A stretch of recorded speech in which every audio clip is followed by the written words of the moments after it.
Good afternoon. Thanks for coming, and thanks for the introduction, and for Galit for your interesting talk.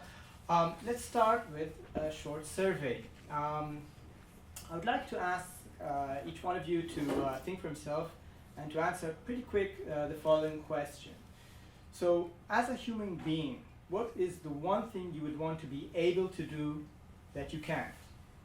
Okay, one thing that you want to be able to do that you can't as a human.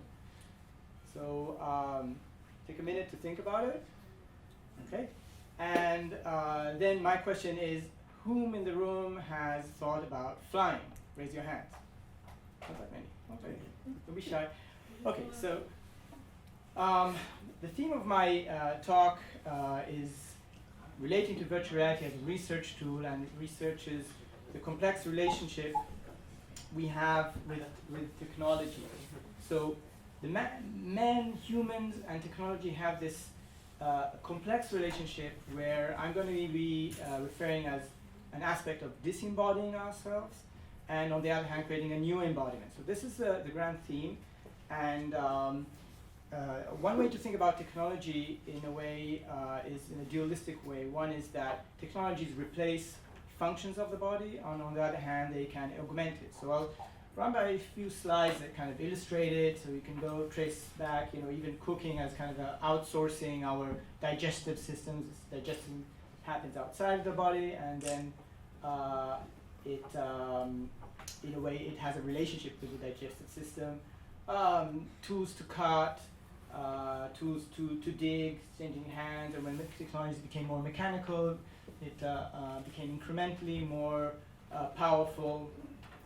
And the everyday tools which we use and we enjoy, we can trace into what bodily function it replaces. So this is transport, even IVF is an extension of our reproduction systems. Nowadays it's even considered almost natural, and saying the word natural in this room is a complex and not a trivial thing to say. And of course, digital systems and information technologies as a direct extension of our cognition. There's a lot have been said about that in terms of the extended mind theory. The guys who did that research, Chalmers and 15 years ago, they just gave even an example of a little list to go to the shop as an extension of our memory. So it's easy to think of how digital technologies really extend our cognitive abilities. And then to give a little example of how science fiction deals with this, an excerpt from Wall-E. So in the end of the film, that's how the director depicts the human. It's this huge thing that looks like a body, but it's just a vessel to carry our minds. And I'm curious if that's what Descartes had in mind when he was thinking of the superiority of the mind over the body. So then we have our friend Ray. So he says we don't even need a body because with digital technologies and the exponential rate of computing power, we could finally model the brain, the thoughts, the emotions, the memories, and he predicts, he did predict correctly that in 2013 or 15, a $1,000 computer will compute the brain of a rat, and that was true. He predicts further that 2023 is the year where a $1,000 computer can compute the human brain, and he goes further and calculates that 2045 will be the year where a $1,000 computer can compute the entire brains of the humanity. And that's the moment of singularity. Of course, I challenge this thought because who we are is not just our brains.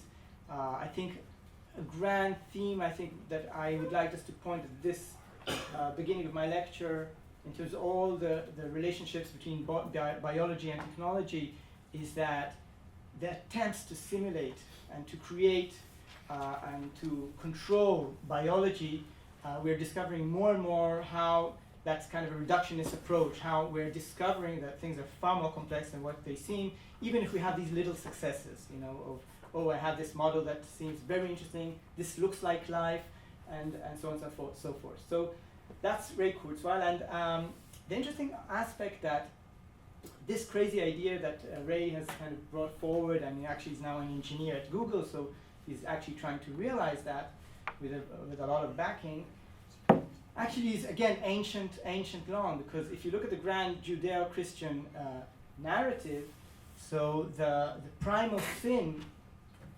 is related to information. So and the moment information comes in, there's a new relationship to how we perceive our body. There's shame, but then the story kind of ends in the end of days, where everything goes up and blows up in fire, and we get new bodies. So it's kind of an interesting thing to see that this narrative exists so deeply in our culture. And if we go back also to this fantasy of flying, these are also very ancient long fantasies. So they have nothing to do with technology, but to be invisible is to kind of get rid of corporality. To time travel is to deny the confinement to time and space. So these fantasies exist way before technology exists, as we kind of consider it. And of course, a lot of people will argue that to be human is the human's ability to produce tools with his hands, which produce tools, So we are technological from the moment go. But then the technological project is really there to realize, this disembodiment fantasy. So if we talk about how do we understand the world around us, so in a way, it's a very interesting thing to kind of break down. So there's this computing organ, this unit, that all it knows about the reality is through some peripherals. So it's sound, sight, touch, taste, smell. But these are really kind of these extensions that basically just spool information into this computing unit, and then there's of course a lot of work in terms of interpreting it.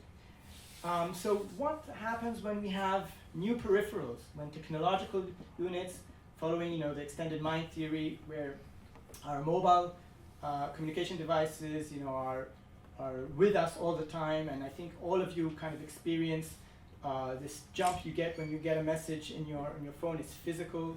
Turns out that we wake up in the morning, before we put our feet on the ground or drink a cup of water, we have this urge, a physical urge to check out our mails or instant messages, and that's what we do before going to sleep. So the physicality of these new peripherals, just if I gave kind of a historical view of the history of man and tools, this exists only 4,000 days, mobile technologies, and it's interesting to see how physical we interact with them and how physically they influence our everyday life. So if technology is an extension of our body and kind of extension of our senses, so there comes virtual reality. And virtual reality for me is just a private case of a new technology, which as an artist, I like to observe. I like to see, okay, so every bit of technology changed social structures, personal structures, to the extent that really transforms what does it mean to be human. So what does that technology bring into the game today? So if it adds new senses, so the visual sense is replaced with a new way to experience mediated visuals, or mediated, let's call it video for the moment, in the sense that instead of just having a frame, you are completely immersed in a reality which has a motor sensory contingency, right? You move your head, the reality is not just a frame, it simulates much better the world as we experience through our visual system. And then if you just add perhaps a fan to get the sense of wind as if you were flying, and you strap your hands to a sensor which moving your hands flaps the wind with wings, which you see from this position of kind of being horizontal. So all these integrations of the senses and these cues basically effectively making this person actually fly, because that's all the cues are serving this moment, and he's sensing the sense of flight. So Amir Ahmedi's work, replacing sensory information, we can actually have blind people see. The work of David Eagleman, we can have deaf people hear. So we are seeing that the senses are so flexible and so fluid. We can really alter a lot of how we understand our world.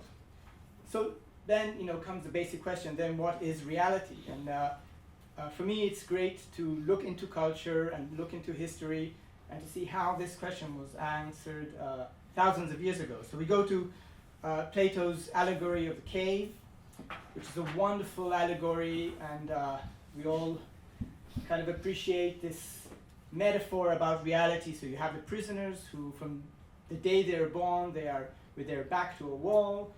Behind the wall, there's a puppet, kind of a shadow show, and all they know about reality is these shadows on the wall. Even the sound, they explain it very beautifully, reflects back from the wall, so even the sound sounds as if it's coming from those moving objects, and for all it matters, this is the reality for them.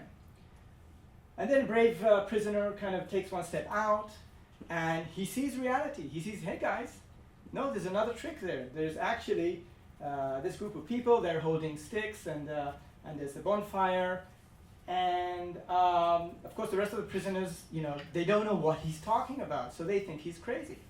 So the next thing that happens, our brave prisoner goes out of the cave because he sees kind of a little opening there, and he goes out, and the bright sun is so bright he becomes blind. So that's another layer of reality, but it's a dangerous reality because he wasn't accompanied. He couldn't handle that kind of brightness, so he becomes blind. So that real reality that we can say, yeah, that is reality, is actually very dangerous for him. So he comes back in, and then he becomes blind again because it's too dark.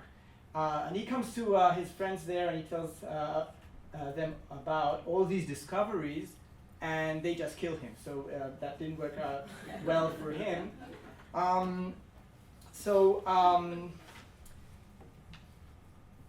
Then the question is, if we are talking about virtual reality technologies, so is virtual reality really, really virtual? Because if there's integrations of senses that represent the world the same way our senses represent the world, my claim is basically that it is real.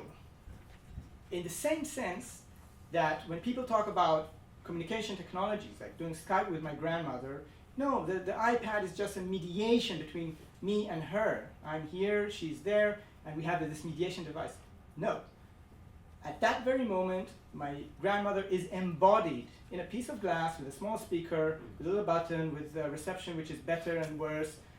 Like reality, sometimes we hear, we don't hear, there's noise, but she is embodied in that device, and that's the experience, and that's my grandmother at this moment.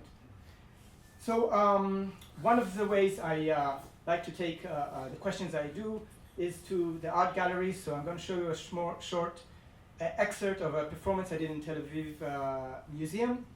It's called Cave Study, and you'll understand how it relates to Plato's allegory. And for me, it's also kind of when virtual reality technology came into our playground, for me it's kind of relating to the technology itself. So not so much the fascination of what it can do, but actually reflecting what does it look when people and a group of people are kind of in one reality, another group of people in another one, and maybe you in the audience as another layer. Let's have a look.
What about our body? Surely, we talk about reality, and this kind of happens a lot in first year philosophy class, and you say, if you can't prove that the table is there, then everybody says, yeah, but the body is real. I feel there's a very good loop in terms of what I see, the action reaction and the sense. So for sure the body is not virtual. So it turns out that two scientists in 1998, Bottenvik and Cohen, have devised the very famous rubber hand illusion. And this illusion consists of basically placing your real hand on a table and have another hand in your visual field, which is made out of rubber. You see the rubber hand, you know it's not real, and while tapping on both the rubber hand and the real hand, while not seeing a real hand, you actually, within 30 seconds, really embody the rubber hand as your own. So I have a little clip about that, but I'll just skip that. Rubber hand illusion, you'll see the experiment actually carried out.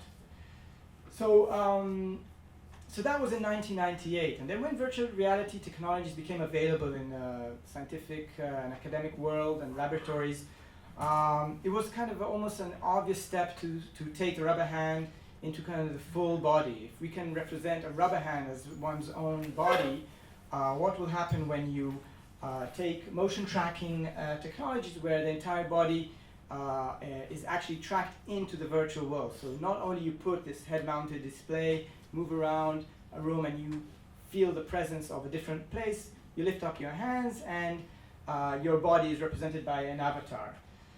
So one of the leading scientists who's done dozens of research in this field is Mel Slater from the Event Lab in Barcelona.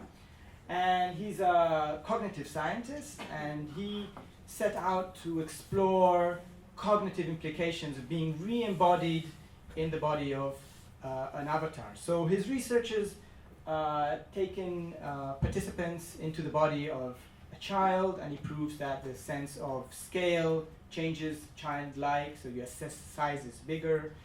He reproduced the rubber hand illusion, so he proved that not only that you think that the avatar hand belongs to you, the actual physical hand, you start to disown it. Temperature goes down. So he likes to measure, and he has empirical data proving his points. And very interesting one relating to the car, a metaphor that you said that a car is an extension of our body, and we know how to park it. We all know it when we travel to England and we are driving to the other side. You know, we're not used to that size in the wrong place. So he did a research where he embodied an avatar with a tail. So after several sessions of a participant embodying himself in this body that has this extension, in a virtual space, he asked the person to kind of pass through a kind of a narrow door, and sure enough, the participant had to kind of maneuver himself as if he had this extension, and within 5-6 sessions, we could really imagine and behave and act as if we have this as a physical extension of our body. His research went really far into all kind of biases. So if you embodied in a Afro-American, cool, dressed drummer, you'll drum much more in rhythm than a white dude. So that's his research. And then when I kind of got to know about this work and kind of tried to see what does it mean for an artist to look at this medium, explore it, and see what questions I can raise from that. So I kind of understood my position, my role as kind of to be in this intersection of cognitive science and psychology, and actually, in a way, using them to actually ask more critical questions, more kind of philosophical questions, if you want. And this leads me to my recent project, my recent research, which is called Time-Body Study. So to test, to get to know what does it mean to have a body or to be inside a body, there's 3 elements. So there's the sense of self-location, so you kind of know where your body is. You can test this at home, lie in bed, and for 5 minutes kind of don't move your hand, actually, because there's no feedback, because the hand is not moving and not giving us both the angle and this muscle tension. You won't be able to assess how many centimeters the hand is away from your body. So we move around, there's this constant feedback, and knowing where our body is very important to get the sense of embodiment. sense of agency. I make a decision, my body moves according to my will. And body ownership, again, knowing that this body is mine. So again, there's a feedback loop there. I see it, I feel, and I say, this is me. But turns out, even without technology, there's experiences of out-of-body experience. So it happens sometimes in dreams, in lucid dreams. If you almost die, maybe you can experience it if you come back. But so this sense of out-of-body experience is something that we know that exists. So this is one situation where this happens without technology. Same goes for two other pathologies that I'm not going to try to pronounce, but a pathology that you think the hand has a will of itself, it doesn't belong to you, which is the second pathology. So there is pathologies that you actually look at an organ, your own organs, many times your limbs, and you get the sense that it doesn't belong to you or you don't own it. So what did I do in a time-body experiment? So this is very kind of interesting path which led me to, through some artistic or like, let's call it even technological limitation, led me to create an experiment that I re-embody participants through video. Okay, so if in Mel's experiments there's actually full motion tracking and there's a full CGI, a computer-generated image of a body which is tracked according to your movement, I didn't have access to that technology, and I did it with video. So I did place cameras on a participant who was filmed, and which you'll soon see, so don't worry if you don't get it in the first round of explanation. And a participant in the experiment wears the head-mounted display and sees hands of someone else on a table. So soon you'll see how that works.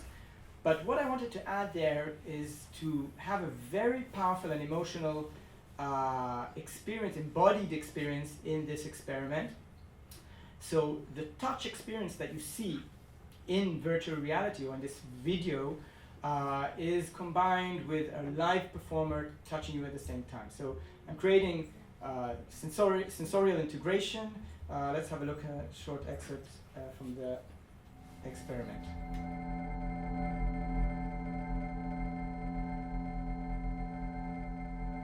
You're 7 years old. You're visiting your grandmother's home. Remember what it looks like. Playing your favorite game. This little piggy went to market. This little piggy stayed home. This little piggy had bread and butter. This little piggy had none. And this little piggy went wee, wee, wee all the way home.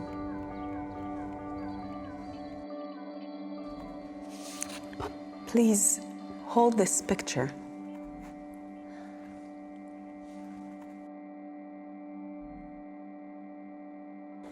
Now I would like to ask you to close your eyes. So this is an excerpt which just shows what the participant sees, but if you see the still images, you can see that actually at the same time that the participant sees the his or the, let's call it the avatar or the other person's hand, he gets the exact same touch with a live performer. So what did I add there except of the fact that it's real video, which created a very, in the context of the Uncali Valley, a lot of people who did participate in Mel Slater's experiments, they had to kind of bring a lot of effort to imagine this almost real CGI representation of body, as opposed to seeing video, seeing a hand of a 40 or 7 or 40 or 80-year-old person and actually feeling it, bring a very, very powerful experience of body ownership. The second thing I added there is context, so story. So all the research which Jeremy Bailenson and Mel Slater do, they're interested in the mechanisms. They're interested in mechanisms and really showing empirical studies who measure and show the impact of being re-embodied. And when I introduced the narrative, and at this point it's just contextual, so this is kind of a first initial study, which actually I'm very happy to say that 3 days ago we got the first analysis. So this is kind of verified to change social, and in this case, age bias. So it's really proving, I have the numbers to show that you are re-embodied in the body of an 80-year-old person, you are less chances that you will be prejudiced to older people. We do IAT tests, which for those who don't know, it's an association test, and it really gives very, very accurate results. But the thing is that for me is just the beginning, because that's the mechanism.